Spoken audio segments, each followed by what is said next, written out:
Get ready with me guys in my ഉറപ്പീര്. So ഞാനൊരു ട്രിവാൻഡ്രംകാരിയും ചേട്ടനൊരു പത്തനംതിട്ടക്കാരനുമാണ്. അപ്പോൾ എല്ലാവർക്കും അറിയായിരിക്കും. അപ്പോൾ ഞങ്ങളുടെ ചാനൽ പുതുതായിട്ടാണ് കാണണമെങ്കിൽ ലൈക്ക് ചെയ്യുക, ഷെയർ ചെയ്യുക, ഞങ്ങളെ സബ്സ്ക്രൈബ് ചെയ്യുക. അപ്പോൾ ഞാൻ ഫസ്റ്റ് എൻ്റെ ഔട്ട്ഫിറ്റ് ഞാൻ ഇതാണ് സെലക്ട് ചെയ്തത്.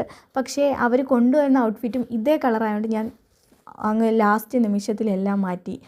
അവർ പോലും പ്രതീക്ഷിച്ചില്ല സംഭവം. ഞാൻ തലേ ദിവസം ആണ് ബ്ലൗസ് പോലും തയ്ക്കാൻ കൊടുത്തത്. സാരി എൻ്റെ കയ്യിലുണ്ടായിരുന്നു. എൻ്റെ അമ്മയുടെ മാമൻ ഒരു നെയ്ത്ത് സാരി ചെയ്യുന്ന ആളാണ്. സോ എൻ്റെ കയ്യിൽ സാരി ഉണ്ടായിരുന്നു. ബ്ലൗസ് തയ്ക്കണം. തലേന്ന് ഞാൻ ഷീജ ആൻറ്റീൻ്റെ കയ്യിൽ കൊടുത്ത് ഒരു 7-8 മണി വരെ അവിടെ ഇരുന്ന് ഞങ്ങൾ ചെയ്തതാണ്. കസ്റ്റം ചെയ്തെടുത്ത ഔട്ട്ഫിറ്റാണ്. സത്യം പറഞ്ഞാൽ എല്ലാവരും തലേ ദിവസം ഞാൻ വീട്ടിലേ ഇല്ലായിരുന്നു ഇതിൻ്റെ കാര്യമായിട്ട്. പിന്നെ എനിക്ക് രേഖ ആൻറ്റിയാണ് സാരി ഉടുത്ത് തന്നത്.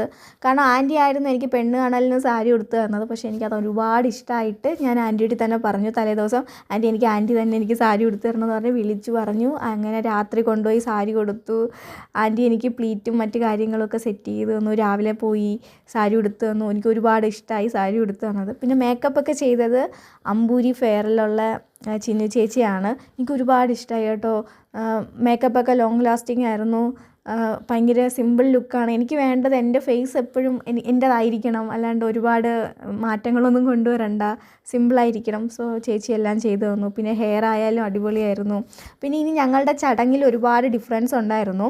ഞങ്ങൾ എൻഗേജ്മെൻ്റ് അല്ല, ഉറപ്പീരാണ്. പിന്നെ അവരിത്രയും ദൂരം വരുന്നത് കൊണ്ട്, ഇത്രയും പേരുള്ളത് കൊണ്ട് ഞങ്ങളൊരു മണ്ഡപം സെറ്റ് ചെയ്തു.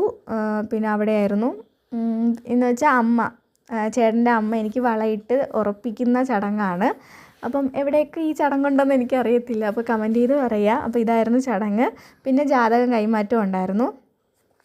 ഇതൊക്കെയാണ് ചടങ്ങായിട്ട് വന്നത്. ഞങ്ങൾക്ക് രണ്ടുപേരുടെയും നാട് ഡിഫറൻസ് ആയതുകൊണ്ട് തന്നെ ഒരുപാട് ഡിഫറെൻറ്റ് ആചാരം. പക്ഷെ ഞങ്ങളുടെ ട്രിവാൻഡ്രത്ത് ഈ ഉറപ്പീരുണ്ട്. സോ അവരുടെ നാട്ടിൽ ഈ ഉറപ്പീരൊന്നും ഇല്ല.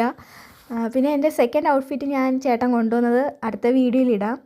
അപ്പം കാണാൻ മറക്കല്, ഞങ്ങളെ ഫോളോ ചെയ്യാൻ മറക്കരുത്. അപ്പോൾ എങ്ങനെയുണ്ട് എൻ്റെ ഡ്രസ്സെന്നും എൻ്റെ ഔട്ട്ഫിറ്റ് എങ്ങനെയുണ്ടായിരുന്നു, ലാസ്റ്റ് നിമിഷത്തെ ചേഞ്ച് ആയിരുന്നു.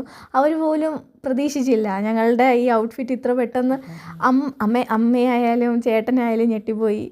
പക്ഷെ എനിക്ക് ഒരുപാട് ഇഷ്ടപ്പെട്ട എൻ്റെ ഹെയറും എൻ്റെ മേക്കപ്പും അടിപൊളിയായിരുന്നു. എനിക്ക് ഒരുപാട് ഇഷ്ടമായി. പിന്നെ ഞാനും ചേച്ചിയുമായിട്ട് ചെറിയൊരു വഴക്കുണ്ടായി. ചേച്ചി എൻ്റെ അടുത്ത് പിങ്ക് മതി ഞാൻ പറഞ്ഞു എനിക്ക് റെഡ് കളർ ബ്ലഷാണ് കൊള്ളാവൂ ചേച്ചി എന്ന് പറഞ്ഞാണ് ഞാൻ റെഡ് കളറാക്കിയത്. പക്ഷേ എനിക്ക് തോന്നുന്നു ചേച്ചി പറഞ്ഞതുപോലെ പിങ്ക് എടുത്തിരുന്നെങ്കിൽ കുറച്ചും കൂടെ ബ്യൂട്ടിഫുൾ ആയിരുന്നേനെന്ന്.